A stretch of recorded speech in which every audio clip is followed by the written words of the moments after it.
C'est parti. Une petite brève réflexion.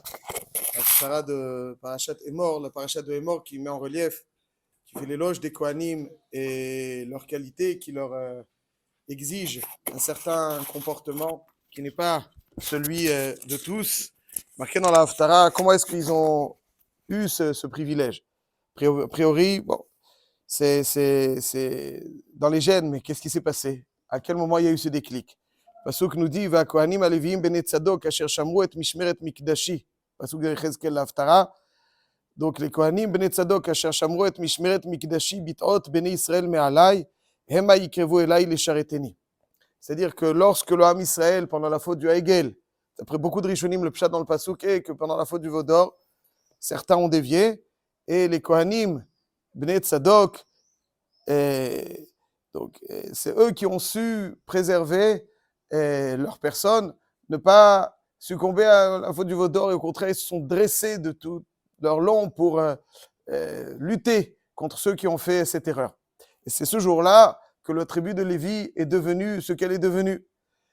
Et quelque part, comme si la Torah venait, on a vu ici, la Torah nous enseignait que des fois on a l'impression que des directions très opposées vont se dessiner à travers des longues années. En fait, des fois, des directions complètement opposées. À l'extrême, ce qui va les déterminer, ce n'est pas un processus très long, c'est un moment. Si on sait gérer ce moment, si on sait être l'homme que l'on doit être au moment où on doit l'être, alors l'éternité peut changer. Alors que si on néglige ce moment, et finalement on n'anticipe pas bien ce virage, alors finalement on risque de se retrouver à l'ouest. C'est des moments, des fois, dans la vie, on a l'impression que la destination que l'on prendra, c'est finalement le fruit de beaucoup d'éléments. C'est vrai, mais des fois, il dépend d'un moment, d'un élément qui va déterminer de quel côté, si on prend la bonne décision au bon moment, quelques secondes, comme ci ou comme ça. Si on prend le bon chemin, finalement, on y va. C'est-à-dire que la vie, voir que chaque instant doit être correctement vécu de telle façon à ce que chaque instant peut être tellement déterminant dans la vie. Et finalement, pendant ces instants-là déterminants, qu'est-ce qui donne les forces de faire ces choix judicieux? Alors je dis très, très simplement, il y a une autre partie de la population qui n'a pas succombé au Hegel et qui a été récompensée. Les femmes, les Kohanim ont été récompensées. Elles ne se sont pas dressées comme les Kohanim, ce n'était pas leur rôle vraisemblablement, mais elles aussi vont savoir ne pas succomber à la faute du Vaudor et bénéficier donc d'une récompense. Le Tour dans Siman Tav Yud Zayin rapporte le Midrash qui nous dit que Rosh Chodesh, c'est Yom Tov des Nashim. Normalement, ça aurait dû être le Yom Tov de tout le Ham Israël, mais les femmes ont su préserver pendant le Hegel, le Ham Israël a perdu, mais Rosh Chodesh donc a été préservé, leur donné en tant que Yom Tov aux femmes. C'est pour ça qu'elles évitent certains travaux le jour de Rosh Chodesh, parce qu'elles ont su faire preuve de détermination lors du Vaudor. Alors, pourquoi Rosh Chodesh? Pourquoi est-ce que c'est Rosh Chodesh qui leur a été donné en récompense? Pourquoi Davka ça? Le Yesod est le suivant, c'est qu'en fait, les femmes ont su faire preuve de deux comportements très opposés pendant cette période du Hegel. D'une part, lorsque les hommes les ont sollicités pour apporter certains bijoux, elles se sont farouchement opposées et elles n'ont pas succombé aux pressions. Et d'un autre côté, lorsqu'il s'agissait de contribuer à la faute du Vaudor, de contribuer à l'édification du Mishkan, elles ont été les premières.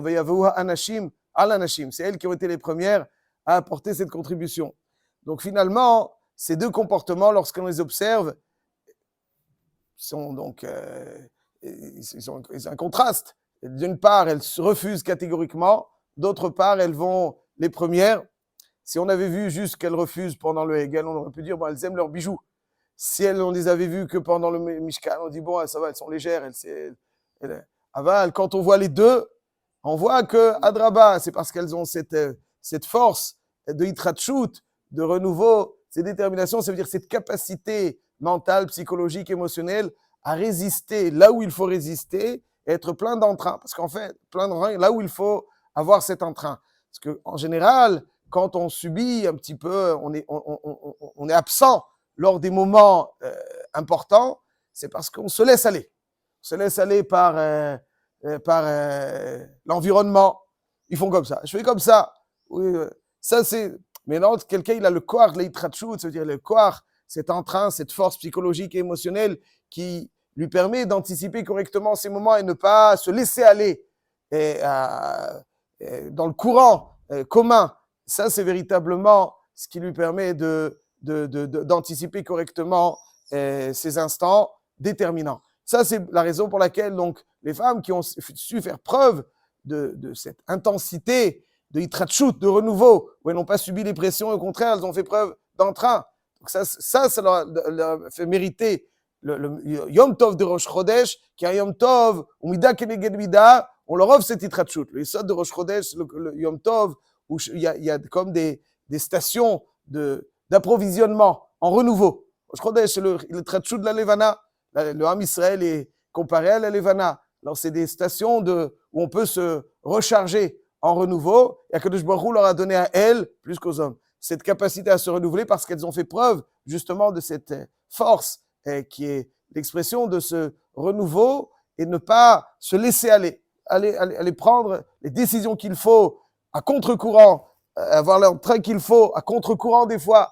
Et ça, c'est donc le koach, l'itratchut, et c'est ce dont on fait preuve les Kohanim à ce moment-là. Et on peut parler beaucoup des Kohanim, c'est le Kohen Gadol, tout son koach, c'est l'itratchut. Il doit chaque jour amener un korban identique à celui que chaque Kohen apporte le jour de l'inauguration. Le jour de l'intronisation d'un Kohen, il doit amener un korban. Le Kohen Gadol, chaque jour, il doit amener ses korban. Parce que chaque jour, il est intronisé à nouveau. C'est un nouveau jour. Il est dans une nouvelle dimension. Et je précise, par exemple, quand Nadav et Avihu sont morts dans les jours d'inauguration, qui Moshe Rabbeinu demande de s'occuper d'eux? À Michaël El Tzafan. Il demande à Michaël El Tzafan. Et pourquoi il ne demande pas, frère? Un Kohen idiote, il a le droit de se rendre impur pour ses proches. Il y avait encore Elazar et Itamar. Ce qu'ils ont fait les autres, ils auraient pu faire eux. Michel El Tzafan, ils ont fait, ouais. Ils disent les Rishonim. Pour cette Nitma, les 7 roches. Parachat de cette semaine est mort. Le ventre, il est marqué dans les Rishonim. Pourquoi il ne leur a pas demandé? Parce que le jour de l'inauguration, ils sont tous Kohanim Gdolim. Un Kohen Gadol, c'est celui qui, chaque jour est un jour unique. Il faut vivre chaque jour comme étant un jour unique. Étudier chaque daf comme si c'était le seul daf. Vivre chaque instant, en levaille, comme si c'était l'instant unique. Pas un instant noyé dans la masse. Pas un jour noyé dans la masse. Un jour, c'est l'unique jour. Ça, c'est un Kohen Gadol. Ça, c'est le Kohen d'Itratchut. Et quand ils ont fait preuve d'Itratchut, ils ont eu Kohen Gadol qui est Et les femmes aussi. Donc, ça, c'est. Aaron, il est venu à Ronald Cohen le jour du moment du Chataïgel. Quand est-ce qu'il est venu Cohen, Aaron? Les Kohanim sont devenus Kohanim le jour où ils ont fait preuve. La tribu a été décidée le jour où ils ont fait. Comme c'est marqué dans Parashat Aikev. Taïv-Dil, ce jour-là où il y a Kadosh Baruch Hu, il a je dis, ça c'est le koach des Kohanim. C'est quoi? Le Kohen, il a une itratchut. Kohen Gadol, c'est itratchut chaque jour. C'est lui qui doit tirer tout le chevet à Keuna vers le haut. Et donc, on voit cette capacité à négocier correctement chaque instant, chaque virage, pour finalement prendre les bonnes décisions, ne pas se faire chaque jour.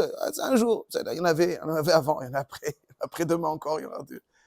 La vie est longue. Chaque jour, c'est un jour unique. Ça, c'est donc le Yesod. Ça, c'est les Kohanim. C'est ce moment-là. Quelques secondes déterminants pour l'éternité. Les cannes ou les cannes. Comme ça, on doit voir chaque instant et chaque jour.